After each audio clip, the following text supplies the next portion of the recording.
ഞാൻ ഇന്ന് രാവിലെ പത്രവാർത്ത കണ്ടിട്ടാണ് അറിയുന്നത്. അങ്ങനെയല്ലല്ലോ അറിയേണ്ടത്. ആര് സർക്കാർ അറിഞ്ഞിട്ടില്ല ഈ കാര്യം. സർക്കാർ അറിയാതെ അവര് തന്നെ ആലോചിച്ച് കഴിഞ്ഞാൽ ഞങ്ങൾ എന്ത് ചെയ്യാൻ പറ്റും? ഞങ്ങൾ അതിന്റെ അകത്ത് പ്രതികരിക്കേണ്ട ആവശ്യമില്ല.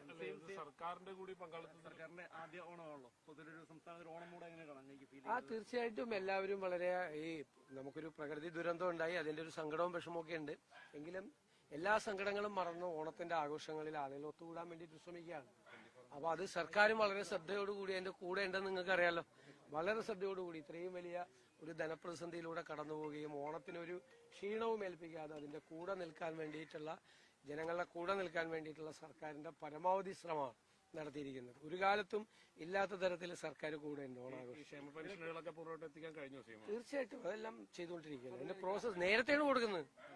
അതായത് 25-ാം തീയതി കഴിഞ്ഞതിന് ശേഷം അടുത്ത മാസം 1-ാം തീയതിക്ക് കൊടുക്കേണ്ട പെൻഷൻ ഈ മാസം നേരത്തെ കൊടുത്തു തുടങ്ങുകയാണ്. ഓണം ആയതുകൊണ്ട് മനസ്സിലായില്ലേ? നേരത്തെ കൊടുക്കുകയാണ്. അത് വൈകിയെന്ന് പറയല്ലേ. അതേപോലെ തന്നെ താങ്കളുടെ പരിഗണനയിലേക്ക് വരികയാണ് മെസ്സി വിവാദം സംബന്ധിച്ച് എന്താണ് അത് പരിഗണനയിൽ കിട്ടിയിട്ടുണ്ട്. അതൊരു തീരുമാനം സർക്കാർ എടുത്തിട്ട് നിങ്ങളെ അറിയിക്കും. എപ്പോഴാണ് ഉണ്ടാവുക? അത് ഉടനെ തന്നെ ഉണ്ടാവും, താമസിക്കില്ല. അതുപോലെ തന്നെ ഞാൻ സ്ഥലത്തില്ലായിരുന്നോണ്ടാണ്. ഇഡിയുമായി ബന്ധപ്പെട്ടുകൊണ്ട് ഈ വീണയ്ക്കെതിരെ കൂടുതൽ അന്വേഷണം വരുന്നു. സിഎമ്മിന്റെ ശ്രദ്ധയിൽ അത് പെട്ടിരുന്നോ? ഞങ്ങളിങ്ങനെ നിങ്ങൾക്കൊക്കെ വാർത്തയൊക്കെ തരുന്നതുകൊണ്ട് നമ്മളും വായിക്കാറുണ്ട്. ആ വാർത്തയും വായിച്ചു. അവര് പ്രതികരിക്കട്ടെ, ബന്ധപ്പെട്ട ആളുകൾ പ്രതികരിക്കട്ടെ. അദ്ദേഹം ഞങ്ങളൊന്നും മുന്നോട്ട് വയ്ക്കുന്നില്ല. അവര് പ്രതികരിക്കട്ടെ തന്നെ, അവര് പ്രതികരിക്കട്ടെ. ഞാനിപ്പോ ഒരു അന്വേഷണം നടക്കുകയല്ലേ. ഞാൻ ആ അന്വേഷണത്തിന്റെ ഇടയിൽ കയറി മുഖ്യമന്ത്രി എന്നുള്ള നിലയിൽ അതിനെക്കുറിച്ചൊരു കമന്റ് പറയുന്നതിൽ ഒരു അനൗചിത്യമുണ്ട്.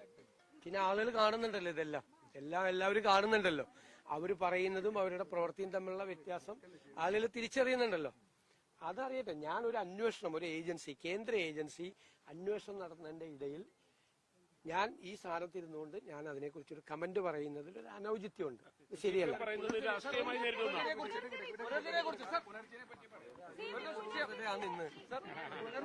വലിയ വിവാദമായിരുന്നു. പിന്നീട് ക്ലീൻ ചീറ്റ് താങ്കൾക്ക് ആഭ്യന്തര വകുപ്പ് നൽകുന്നതിലേക്ക് ആഭ്യന്തര വകുപ്പ് അല്ല നൽകിയത്, എനിക്ക് കഴിഞ്ഞ സർക്കാരാണ് ക്ലീൻ ചീറ്റ് നൽകിയത്. ആ പദ്ധതിയുമായി താങ്കൾ മുന്നോട്ട് പോവുകയാണ്. 5ലധികം വീടുകൾ വെക്കുകയാണ്. എന്ത് മറുപടി? അതിവിടെ നിരന്തരമായിട്ട് ചെയ്തുകൊണ്ടിരിക്കുകയാണ്. ഇപ്പൊ 5 വീടുകളുടെ ശിലാസ്ഥാപനമാണ് ഇന്ന് രാവിലെ നടക്കുന്നത്. വേറെ ഒരു 5 വീടുകളുടെയും പിന്നെ ഒരു 4 വീടിന്റെ ഫ്ളാറ്റിന്റെയും പണി ഇപ്പൊ പൂർത്തിയാകാറായി. അതിവിടെ നടന്നുകൊണ്ടിരിക്കുകയാണ്. ഈ പ്രശ്നങ്ങൾ ഉണ്ടാക്കാൻ ശ്രമിക്കുന്നതിന്റെ ഇടയിലും ഇതെല്ലാം നടന്നുകൊണ്ടിരിക്കുകയാണ്. ഈ വർക്കെല്ലാം നടന്നുകൊണ്ടിരിക്കുക. അത് മുന്നോട്ട് പോകും. അത് അവര് തന്നെ അന്വേഷിച്ച് അവര് തന്നെ കണ്ടെത്തി ഒന്നുമില്ലെന്ന്, വീണ്ടും അവരൊന്നും കൂടി അന്വേഷിച്ച് വീണ്ടും കണ്ടെത്തി ഒന്നുമില്ലെന്ന്. ഇത്രയേ ഉള്ളൂ. അതങ്ങനെ പറയുമല്ലോ. അങ്ങനെ പറഞ്ഞുകൊണ്ടിരിക്കലാണല്ലോ ഈ രാഷ്ട്രീയത്തിലെ ഒരു പ്രശ്നം. അതാണല്ലോ അവരുടെ മുമ്പിൽ 2 വിജിലൻസ് ഡയറക്ടർമാരുടെയും റിപ്പോർട്ട് ഇരിക്കുമ്പോഴാണ് അവർ തെരഞ്ഞെടുപ്പ് കാലത്ത് എനിക്കെതിരായിട്ട് പ്രചരണം നടത്തിയത്. അവരന്വേഷിച്ച അവരുടെ പോലീസിന്റെ 2 വിജിലൻസ് ഡയറക്ടർമാര് ഇത് പൂർണ്ണമായും നന്നായി നടത്തിയ ഒരു പദ്ധതിയാണ് എന്നാണ്. ഞാൻ ഒരിക്കലും ഇത് രാഷ്ട്രീയ പ്രേരിതമായ അന്വേഷണം ഒന്നും പറഞ്ഞിട്ടില്ല. ഞാൻ അങ്ങനെ ഒരിക്കലും പറയില്ല. അന്വേഷിച്ചുള്ളതാണ് പറഞ്ഞത്. അന്വേഷിച്ച് ക്ലീൻ ചിറ്റ് കിട്ടുമെന്നുള്ള ഉറപ്പ് എനിക്കുണ്ടായി. ഞാൻ എന്റെ പ്രസംഗം നിങ്ങൾ എടുത്തു നോക്ക്. ഏത് ഏജൻസി അന്വേഷിച്ചാലും അതിനൊരു ക്ലീൻ ചിറ്റ് കിട്ടും. അവരെ അഭിനന്ദിക്കൂടി ചെയ്യുമെന്ന് ഞാൻ പറഞ്ഞിരുന്നു അസംബ്ലിയിൽ.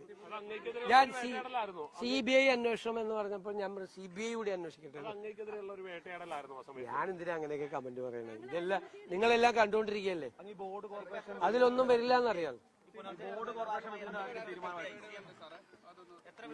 അത് നോക്കണം, ഇനിയിപ്പോ നോക്കണം. നേരത്തെ നമ്മൾ കഴിഞ്ഞ തെരഞ്ഞെടുപ്പ് കാലത്ത് അതുവരെ ഉണ്ടാക്കിയിരിക്കുന്നതിന്റെ ലിസ്റ്റ് കൊടുത്ത് ഇനി പുതിയത് നമ്മൾ കൊടുക്കണം. ഇപ്പൊ നമ്മൾ ഏകദേശം ഒരു 100-150ഓളം വീടുകൾ നമ്മൾ പൂർത്തിയാക്കാൻ വേണ്ടി സഹായിക്കുന്നുണ്ട്. പൂർത്തിയാക്കാൻ വേണ്ടി വീട് പണി ഞങ്ങളുടെ ലൈഫ് പദ്ധതിയിലേക്ക് 4 ലക്ഷം രൂപ കിട്ടുന്നുള്ളത് പൂർത്തിയാക്കാൻ പറ്റും. അത് പൂർത്തിയാക്കാൻ വേണ്ടി 1 ലക്ഷം രൂപ മുതൽ 2 ലക്ഷം രൂപ വരെ നിരവധി വീടുകൾക്ക് 100-ലധികം 150ഓളം വീടുകൾക്കായിട്ട് കൊടുക്കുന്നുണ്ട്. പിന്നെ ഇതുപോലത്തെ തീരെ ബുദ്ധിമുട്ടുള്ള ആളുകൾക്ക് ഇതിപ്പോ 450 സ്ക്വയർ ഫീറ്റ് ആണ് വീട്. ഇന്ന് 5 വീടുകളുടെ ശിലാസ്ഥാപനമുണ്ട്.